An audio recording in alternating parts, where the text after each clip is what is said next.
ফ্লাইটে উঠে গেছি আর উইন্ডো মোটামুটি একদম পরিষ্কার আছে, উইন্ডো ক্লিন পেয়েছে উইন্ডোটা। এবারে সমস্যা হচ্ছে উইকলি।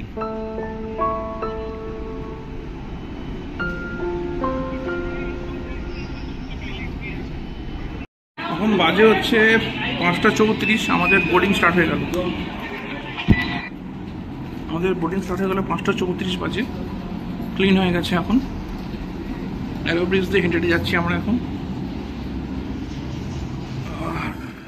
আমরাই মোটামুটি ফার্স্ট। আমার সিট নাম্বার 30A, আমার সিট নাম্বার। আমাকে যদি লোকে জিজ্ঞেস করে ভালোবাসা কি, আমি বলবো এই লাল রঙের LHB কোচ। যদি কেউ আমায় জিজ্ঞেস করে ভালোবাসা কি, পাখির মতো আকাশে ডানা মেলে ওরা প্লেনেতে, আমার কাছে এগুলিই ভালোবাসা, এগুলিই সব কিছু। কারণ সত্যি কথা বলতে গেলে আমি আমার নিজের জীবনে ঘুরতে এতটাই ভালোবাসি যে একটা ট্রেন জার্নি সঙ্গে একটা প্লেন জার্নি, ফ্লাইটের জার্নি, দুটোই আমার কাছে অত্যাধিক প্রিয়। আর দুপুরবেলা এখন প্রচণ্ড গরম, টেম্পারেচার প্রায় 34-এর কাছাকাছি। শরতের আকাশ, পরিষ্কার আকাশ, বৃষ্টি বৃষ্টি কিছু নেই। আপে ট্রেন আসছে, ডাউনে ট্রেন আসছে। মগরা স্টেশনে দাঁড়িয়ে আছি, যাবো হচ্ছে বালি এখান থেকে। আর তারপর যাবো হচ্ছে স্ট্রেট একদম আমাদের ত্রিপুরার রাজধানী আগরতলা। ফ্লাইটে, ট্রেনে যেতে পারতাম কিন্তু ট্রেনে টিকিট পাইনি, তাই ফ্লাইটেই যাচ্ছি আগরতলা। তো আগরতলা কেন যাচ্ছি, সঙ্গে থাকো। আগরতলা এই রুটটা আমার যাওয়ার বহু দিনের ইচ্ছা, মানে বহু জন্মের ইচ্ছা বলতে পারো। এটা আমার সময় পাইনি, আজকে সময় পেলাম, টুক করে দুদিনের জন্য ঘুরে আসছি। সঙ্গে থাকো তোমরা ব্লগে। একটা সুন্দর ট্রেন জার্নি হতে চলেছে তোমাদের জন্য, একটা ছোট্ট একটা ট্রেন জার্নি। এখন দাঁড়িয়ে আছে মগরা স্টেশনে। আজকে হচ্ছে 31 আগস্ট। নতুন একটা ব্র্যান্ড নিউ ব্লগে তোমাদের সবাইকে স্বাগত জানাচ্ছি। আর এখন দাঁড়িয়ে আছি হচ্ছে মগরা স্টেশনে। আর আজকে আমার গন্তব্য হচ্ছে অনেকটা দূরে। আজকে আর গন্তব্য হচ্ছে আগরতলা। আজকে আগরতলা কেন যাচ্ছি, কী জন্য যাচ্ছি, সঙ্গে থেকে তোমরা ওটা জানতে পারবে। Welcome back to my channel daily bites with Singh. এখন দাঁড়িয়ে আছে মগরা স্টেশনে। এখান থেকে হচ্ছে 2:20 যে বর্ধমান লোকাল আছে, বর্ধমান হাওড়া, সেটা ধরে যাবো হচ্ছে আমি বালি। বালি থেকে নেবে র্যাপিডো বা উবেরে করে চলে যাবো হচ্ছে কলকাতা এয়ারপোর্ট। আমার 5:40-এ ফ্লাইট আছে, হচ্ছে এয়ার ইন্ডিয়ার ফ্লাইট আছে আগরতলার জন্য। আগরতলা কেন যাচ্ছি সেটা খুব শীঘ্রই তোমরা জানতে পারবে। ভিডিওটা পুরোটা দেখো, জানতে পারবে। যেরকম বলেছিলাম একটা দারুণ ইন্টারেস্টিং ব্যাপারে ভিডিও আসছে, তোমাদের বলেছিলাম আগের ব্লগে। তো সঙ্গে থাকো। আর দীঘা সিরিজ কেমন লাগলো অতি অবশ্যই কমেন্টে জানিয়ে তোমরা কেমন লাগলো। আর এই ব্লগে কিন্তু দারুণ কিছু জিনিস আসবে, সঙ্গে থাকো, পুরোটা দেখো।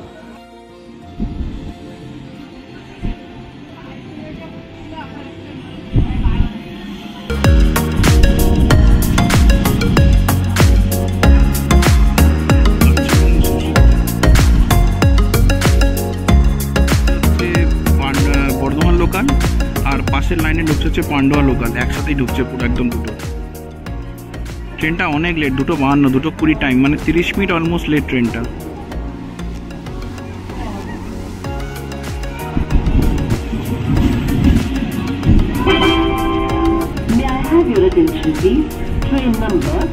চলো ট্রেনে উঠি। পান্ডুয়া লোকাল 4 নম্বর ঢুকে গেল এখানে, পান্ডুয়া লোকাল।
এবারে যেই ফ্লাইওভার দিয়ে উপরে উঠে র্যাপিডো বুক করেছি, এয়ারপোর্ট অব্দি র্যাপিডোতে চলে যাব। র্যাপিডোতে উঠে বাকি কথা বলছি।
এয়ারপোর্টে পৌঁছে গেলাম র্যাপিডো করে।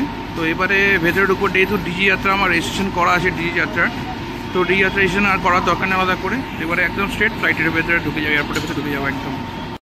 চলে এলাম এয়ারপোর্টের ভেতরে। তো এবারে যেটা করতে হবে, আমাকে বোর্ডিং পাস নিতে হবে। বোর্ডিং পাস নেওয়ার জন্য আমার যে এয়ার ইন্ডিয়া কাউন্টার আছে সেখানে গিয়ে আমার যে পিডিএফ টিকিটটা আছে সেটা সফট কপি দেখালে আমি টিকিটটা কিন্তু পেয়ে যাবো। আমি কাউন্টার সব থেকে বেশি আছে ইন্ডিগোর কাউন্টার, যেহেতু ডোমিনেট করে মার্কেটে। আর এয়ার ইন্ডিয়া হচ্ছে একদম লাস্টে এদিকে, আর ওদিকে হচ্ছে এয়ার ইন্ডিয়া এক্সপ্রেস আছে। এয়ার ইন্ডিয়া এক্সপ্রেস একদিকে, এয়ার ইন্ডিয়া একদিকে, আর বাকি তোমার হচ্ছে তোমার স্পাইস জেট আছে মধ্যিখানে। ম্যাক্সিমাম তোমার হচ্ছে মানে ইন্ডিগোর কাউন্টার আছে প্রচুর। তো চলো, এবার ইন্ডিগো চেক ইন করা ছিল, তো ওই জন্য আমাকে আলাদা করে আমাকে বোর্ডিং পাস নিতে হলো না। তো এই যে কিউআর কোডে কিউআক্স মেশিনে গেলাম, কিউআক্স মেশিনে গিয়ে জাস্ট পিএনআর নাম্বার দিলাম, পিএনআর নাম্বার দিয়ে সঙ্গে সঙ্গে পেয়ে গেছি হচ্ছে বোর্ডিং পাস। তো এটা যদি তোমাদের মানে ওয়েব চেক ইন করা থাকে তাহলে তোমরা কিন্তু এরকম কিওস্ক মেশিনে গিয়ে জাস্ট এই পিএনআর নাম্বার যেটা আছে, পিএনআর নাম্বার দিয়ে তোমরা কিন্তু এরকম টিকিট কিন্তু পেয়ে যাবে অতি অবশ্যই। তাহলে কিন্তু আর তোমাদের, আর যেহেতু আমার কেবিন ব্যাগে ছিল, আমার দেওয়ার কোনো দরকার নেই, ওই জন্য আমি একবারে ডিরেক্ট সিকিউরিটিতে চলে যাবো আমি। আর যদি তোমাদের লাগেজ দেওয়ার হয় তাহলে কিন্তু তোমাদের কাউন্টারে যেতে হবে।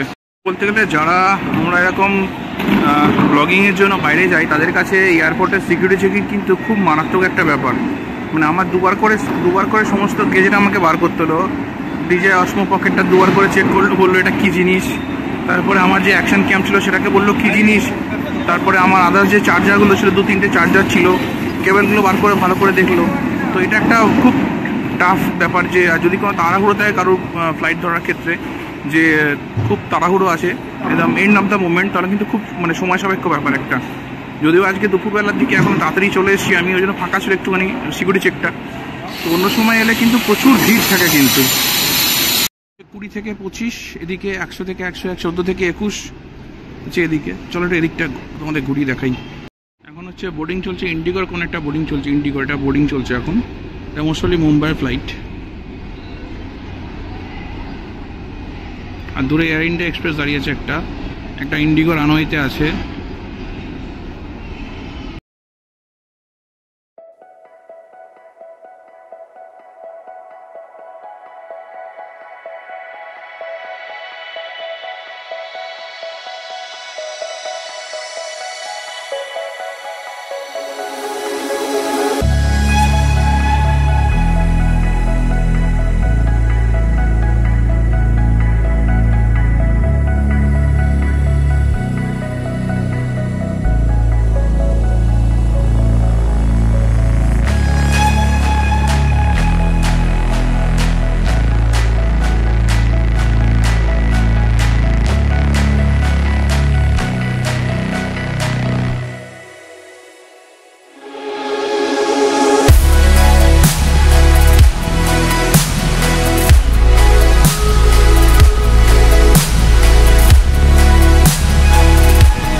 এয়ারপোর্টের ভেতরে সব জায়গায় কিন্তু এখানে সব জিনিস পেয়ে যাবে তোমরা।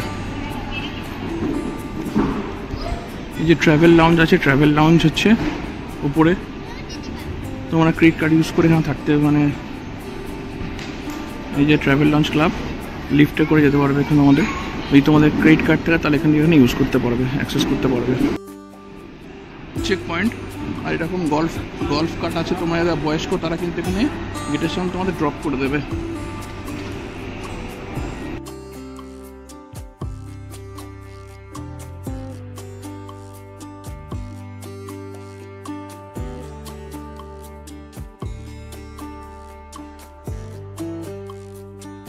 ফ্লাইটে উঠে গেছি আর উইন্ডো মোটামুটি একদম পরিষ্কার আছে, উইন্ডো ক্লিন পেয়েছে উইন্ডোটা এবারে।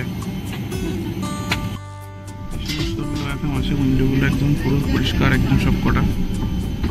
A320 নিও এয়ার ইন্ডিয়া।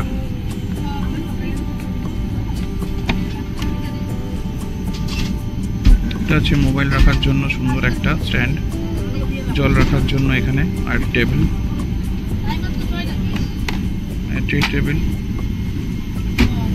Tray table. এটা ব্যাগটা রাখা আছে বলে খুলছি না আমি আর। এই যে পাশের একটা ইন্ডিগো ছাড়ছে এখান থেকে।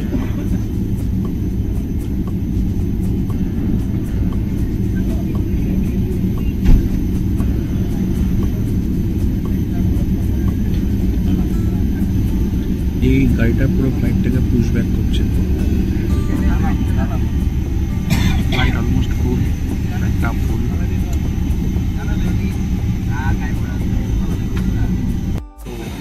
বোর্ডিং কমপ্লিট অলমোস্ট হয়ে গেছে। এখন বাজে হচ্ছে 5:57, 6:20 ছাড়ার টাইম। তো লেটস সি কটার সময় পৌঁছায়। 1 ঘন্টা ছোটো ফ্লাইট, এটা 1 ঘন্টা লাগবে মোটামুটি, বেশি লাগবে না।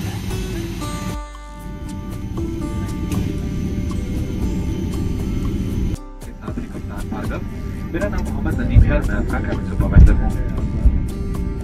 अब आप अपने air India flight returns loyalty programme का अनुभव ले सकते हैं। अपनी यात्राओं को अधिक लाभदायक बनाएं और इसके रिलायंस नेटवर्क पर गूगल प्रिविलेजेस का आनंद लें। इस प्रोग्राम के साथ जुड़ने के लिए हमारी वेबसाइट airindia.com ऐप पर लॉगिन करें और बेजोड़ पुरस्कारों का आनंद लेना शुरू करें।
আমাদের এই ফ্লাইট অন্ধকারকে বুক চিরে কলকাতার আকাশ ছেড়ে আস্তে আস্তে বাংলাদেশের পথে এগিয়ে চলেছে। কারণ কলকাতা থেকে আগরতলা যেতে গেলে বাংলাদেশ টপকে আমাদের আগরতলা যেতে হবে, সেটাই হচ্ছে সবথেকে শর্টকাট রাস্তা। কিন্তু আজকে যে আগরতলা যাচ্ছি, সত্যি বলছি মন থেকে এতটাই আনন্দ আমি পেয়েছি, শুধুমাত্র ফ্লাইট জার্নি করার জন্য না, কালকে সকালে যে ব্লগটা করব, তোমাদেরকে রিপ্রেজেন্ট করব সেই ব্লগটা, সেটার জন্য। কারণ আমার এই কালকে সকালের যে ব্লগটা বানাবো সেটার জন্যই আগরতলা যাওয়া আমার ফ্লাইটে করে, যাতে সময়টা বাঁচে আমার, তোমার জন্য একটা দারুণ ব্লগ উপস্থাপনা করতে পারি। সেই ব্লগটা অতি অবশ্যই দেখো।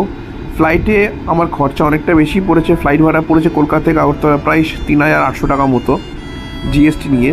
কিন্তু কালকে সকালে যে ব্লগটা করব, প্রেজেন্ট করব তোমাদের সামনে, সেটার জন্যই এই ফ্লাইট কষ্ট করে ভাড়া করে আমার আগরতলা যাওয়া। সেই ব্লগটা একদম মিস করো না, পরবর্তী পর্যায়ে সেই ব্লগটা আসবে। আজকের ব্লগে থাকবে কলকাতা থেকে আগরতলা যাওয়া ফ্লাইটে করে, এবং পরবর্তী পর্বে থাকবে আগরতলা থেকে আমি কিভাবে কলকাতা ফিরলাম তার ব্লগটা। অতি অবশ্যই দেখো, কিন্তু মিস করো না, মিস করলে একটা বড় জিনিস মিস করবে তোমরা। আমার জীবনের সেরা ব্লগ ওটা একদম হতে চলেছে।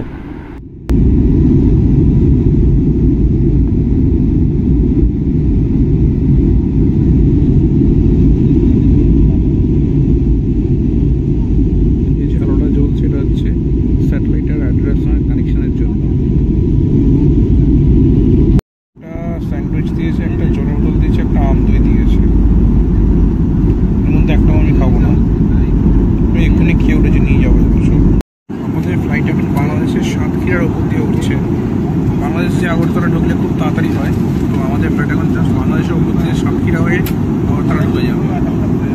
জাস্ট 40-50 মিনিট লাগবে হাঁটতে আগরতলা পৌঁছাতে।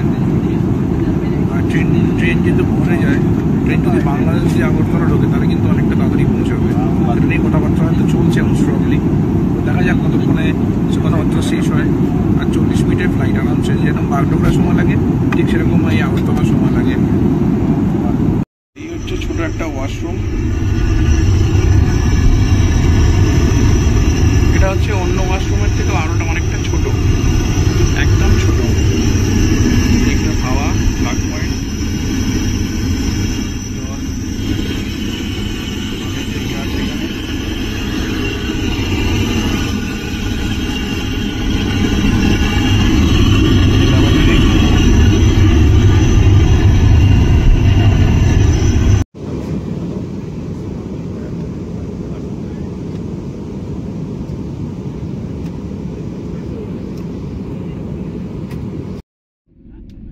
6:30টায় যে ফ্লাইট দাঁড়িয়ে ছিল রানওয়েতে, সে ফ্লাইট 7:20-র মধ্যে অলরেডি ডিসেন্ডিং অ্যাপ্রোচ করছে হচ্ছে টুয়ার্ড ILS এয়ারপোর্ট আগরতলার দিকে।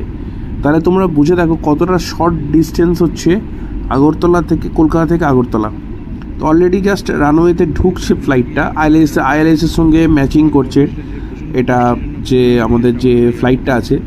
তো একদম ছোট্ট ফ্লাইট, কিন্তু সত্যি বলছি দিনের বেলা হলে এই রুটটা অনেক কিছু তোমায় দেখাতে পারতাম। দিনের বেলা হলে আশা করছি একটা ছোট্ট দিনের বেলাতে কোনো এক সময়তে এই রুটে আবার ট্রাভেল করব। আমার ট্রাভেল করার যে মেন উদ্দেশ্য সেটা কালকে সকাল থেকে শুরু হবে। আগরতলায় জাস্ট ল্যান্ড করছে, আগরতলা এয়ারপোর্ট নাম হচ্ছে বীর বিক্রম এয়ারপোর্ট। জাস্ট এই ল্যান্ডিং করলো আগরতলা এয়ারপোর্টে।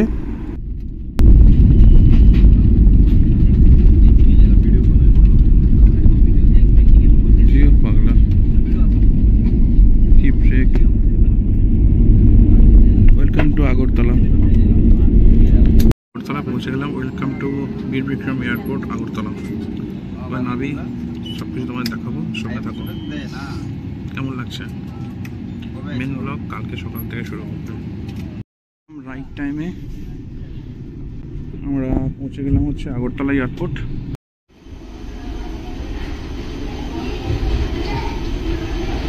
মহারাজা বীর বিক্রম, দুর্দান্ত একটা এয়ারপোর্ট আগরতলা।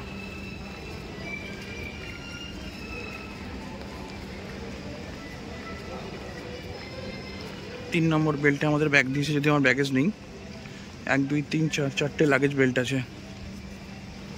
চলো আমরা এবার বেরিয়ে যাবো, এক্সিট করবো এখান থেকে। উবের নিয়ে একদম যাবো স্টেশনে। সো এই হচ্ছে আগরতলা এয়ারপোর্ট, মহারাজা বীর বিক্রম এয়ারপোর্ট আগরতলা। দারুণ সাজানো ছোট্ট একটা ছিমছাম এয়ারপোর্ট। 4টে এয়ারব্রিজ আছে, 1 2 3 4। চলো এখান থেকে ট্রান্সফার, এখান থেকে তোমরা কোথাও গেলে ট্রান্সফার হবে। উবের, অটো আছে, ট্যাক্সি আছে, সব কিছু আছে। বাট আমি একা যেতে আছি, বাইকে করে চলে যাবো আমি। এখান থেকে বাসও আছে দেখছি, দেখি।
চলো র্যাপিডো চেপে আরামসে আগরতলা শহর ঘুরতে ঘুরতে পৌঁছে তো গেলাম এয়ারপোর্ট থেকে আগরতলা শহর, আগরতলা স্টেশন। কিন্তু আমার কপালে যে এর পরবর্তীকালে কি দুর্ভোগ অপেক্ষা করছে সেটা ভিডিওতে আসছে, তোমরা দেখতে থাকো। মানে এতটা দুর্ভোগ মনে আমার জীবনে প্রথমবার এত দূর আসার পরে। আগরতলাতে এসে একটা বড় সমস্যার সম্মুখীন হলাম, তোমাদের সঙ্গে শেয়ার করি। যেটা হচ্ছে আগরতলাতে আমার বুক ছিল হচ্ছে রেলের রিটার্নিং রুম আগরতলা স্টেশনে, এবং তার রিভিউ আমি খুব ভালো দেখেছিলাম। কিন্তু আমার বুকিং ছিল রাত্রির 8টা থেকে সকাল 8টা, অর্থাৎ 12 ঘন্টা। তো আমার ফ্লাইট যেহেতু একটু লেটে এসছে, আর আগরতলা এয়ারপোর্ট থেকে রাতের দিকে কিন্তু এয়ারপোর্ট স্টেশন অব্দি কমিউনিকেশন খুব বাজে। তার কারণ হচ্ছে ওখানকার যে অটো সিন্ডিকেট আছে বা উবের সিন্ডিকেট আছে, ওদের কনসেপ্টটাই হচ্ছে তুমি বুকিং করবে, তোমরা কিন্তু গাড়ি আসবে না। একান্ত যদি কারো প্রাইভেট গাড়ি থেকে যে তোমাদের পিক আপ করতে আসছে তবেই কিন্তু সে আসবে, গাড়ি কিন্তু আসবে না। আমি প্রথমে ট্রাই করেছিলাম উবের মোটো বুক করলাম। বুক করে প্রসেসিং যখন বুকিং হলো, যে মানে যে রাইডার আসে তাকে ফোন করছি, সে বলছে স্যার আসছি, আপনি মেন গেটের বাইরে আসুন, আপনি 100 মিটার এগিয়ে আসুন। এই করে করে আমাকে প্রায় 700-800 মিটার আমাকে লাগেজ নিয়ে চলতে হলো। তারপরে বললাম আপনি আসবেন, বলে হ্যাঁ আমি আ রাহা হুঁ, বলে সে এলো না, ক্যান্সেল করে দিলাম। তারপরে বুক করলাম অটো বুক করেও সেম সমস্যা। অটো বুক করে সমস্যা হচ্ছে কি, তারা বলছে আপনি বাইরে আসুন। মেন গেটে বাইরে এলাম, অলরেডি বাইরে ছিলাম তখন আমি, যেহেতু আগে রাইডার বুক করে ক্যান্সেল করেছিল বলে মানে আসেনি। এখানে এসে বলছে স্যার আপনি একটু এগিয়ে আসুন, আমরা ভেতরে ঢুকতে পারবো না, আমরা যেহেতু সিন্ডিকেটে অটো নই। এগিয়ে প্রায় 1 কিলোমিটার এগিয়ে গেছি, তাও বলছে সে আসছে। আমি লাস্টে ক্যান্সেল করলাম। লাস্টে তোমাকে লোকাল অটো নিতে হবে। যা বুঝলাম, লোকাল অটো নিতে গেলে উবেরে দেখাচ্ছে 120 টাকা বা 150 টাকা উবের অটোতে, আর তোমাকে সে অটোটা তোমাকে আসতে হবে 200 টাকাতে বা 180 টাকা, যেরকম তুমি নেগোসিয়েশন করতে পারবে। নেগোসিয়েশন করার পরে তোমাকে কি করবে, ওরা বলবে সঙ্গে একটা প্যাসেঞ্জার তুলবো, নাহলে 250 টাকা দিন, এই করে কিন্তু রেটটা বাড়াবে। এটা হচ্ছে সবথেকে বড় সমস্যা এখানকার। এবং গাড়িতেও তাই, উবের যে ড্রাইভ আছে, উবেরের যে গাড়ি আছে 4 হুইলার, সেখানেও কিন্তু সেম সমস্যা। অগত্যা আমি দেখে র্যাপিডো বুক করলাম, র্যাপিডো খুব সুন্দর। এবার র্যাপিডো একটা বড় সমস্যা, র্যাপিডোতে যারা র্যাপিডো রাইডার, যারা বাইক চালায়, তাদেরকে স্টেশনে ঢুকতে দেয় না সিন্ডিকেট। তো এটা সবথেকে, ওদেরকে বলে তোমরা বাইরে চলে যাও, বাইরে দাঁড়াও। বাইরে দাঁড়াতে ছেলেটা আমাকে নিয়ে এলো, র্যাপিডোতে ভাড়া নিল হচ্ছে 112 টাকা। এবং সবচেয়ে বড় ব্যাপার, আমায় কিন্তু পুরো সিটিটা ঘুরিয়েছে ছেলেটা। আমি খুশি হয়ে 50 টাকা এক্সট্রা দিয়েছি। আগরতলা রাজবাড়ি, আগরতলা যত দর্শনীয় স্থান আছে সব কটা মোটামুটি আমার ফরেন্সিক ল্যাবরেটরি যেগুলো দেখার জন্য আসে, ইন্ডিয়ান ফরেন্সিক ল্যাবরেটরি সব ঘুরিয়েছে কিন্তু আমাকে, সামনে দিয়ে নিয়ে এসছে আমাকে। এবং প্রায় এয়ারপোর্ট থেকে এই অবধি হচ্ছে প্রায় 22 কিলোমিটার, নিল হচ্ছে 120 টাকা হচ্ছে অ্যাকচুয়াল ভাড়া, আমি ওকে 150 টাকা দিয়েছি। তো তাহলে এই হচ্ছে আমার সবার প্রেফার হচ্ছে র্যাপিডো বুক করো, এটা হচ্ছে ফার্স্ট। আর দ্বিতীয় সমস্যা যেটা ফেস করলাম আমি, সেটা হচ্ছে যেহেতু আমার আইআরসিটিসি রিটায়ারিং রুম বুক করা ছিল, আমি প্ল্যাটফর্মে গেলাম। প্রথমত হচ্ছে রাত্রিবেলা প্ল্যাটফর্মটা মনে হয় জনমানব শূন্য। আমরা জানি না যারা ভারতীয় রেলে ট্রাভেল করি, আগরতলা একটা এত বড় স্টেশন, এখানে কিন্তু জনমানব শূন্য, মানে হার্ডলি গুনে হয়তো 10-15টা লোক পাবে। আমি প্ল্যাটফর্মে ঢুকলাম, না আছে কোনো টিটি, না আছে কোনো হেড টিটি, কারো ঘর খুঁজে পেলাম না। একজন জিআরপি বললো স্যার শিফটিং ডিউটি চেঞ্জ हो रहा है इसलिए जो था वो चला गया। ওপরে গেলাম, ওপরে গিয়ে আপার ক্লাস ওয়েটিং রুমে দেখলাম এসি চলছে, দরজা খোলা, কেউ নেই, 2-4 জন বসে আছে। ঠিক আছে, তো যাক এনিওয়ে, তারপর আমি বললো যেখানে খাবার নেই। সবসময় কথা, রাত্রিবেলা আগরতলা এয়ারপোর্টে কোনো ফুড নেই, আইআরসিটিসির যে ক্যান্টিন আছে খাবার নেই, ওপরে দেখাচ্ছে জনহারও খাবার নেই। তখন বাজে রাত্রি 8:30টার সময় খাবার নেই। তো কী করব, আমাকে যে র্যাপিড রাইডার ছিল বললো আপনি বাইরে চলে যান, বাইরে প্রচুর হোটেলস আছে। এবং সবচেয়ে বড় কথা, আমার বুকিং থাকা সত্ত্বেও আমাকে বাইরে এসে 800 টাকা দিয়ে রুম বুক করে থাকতে হচ্ছে, কারণ ওখানে যে টিটি আসবে, প্ল্যাটফর্মের যে টিটি, যে আমাকে রুম খুলে দেবে, কেউ জানে না কখন আসবে এবং তার ফোন সুইচ অফ।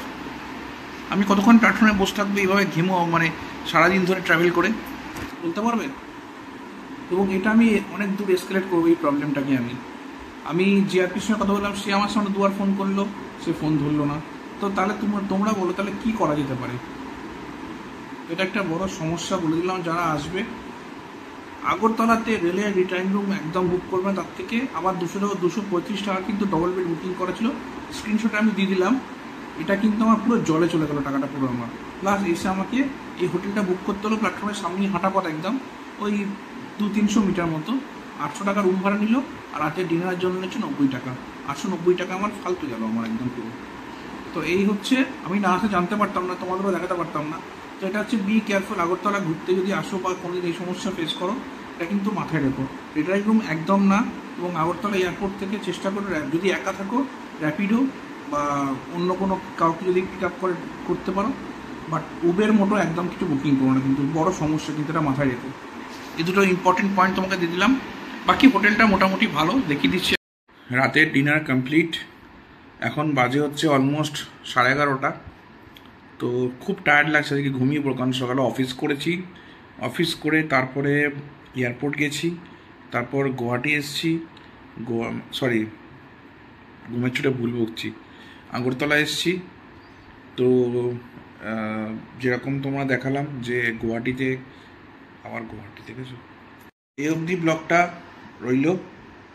এর পরের ব্লগটা তোমাদের দেখাবো একটা নতুন সকালের সূচনা।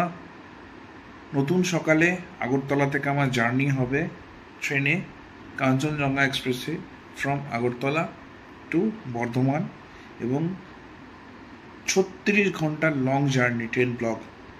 এক্সাইটেড? দেখতে থাকো ব্লগটা, কন্টিনিউ করো, স্কিপ করো না ব্লগ।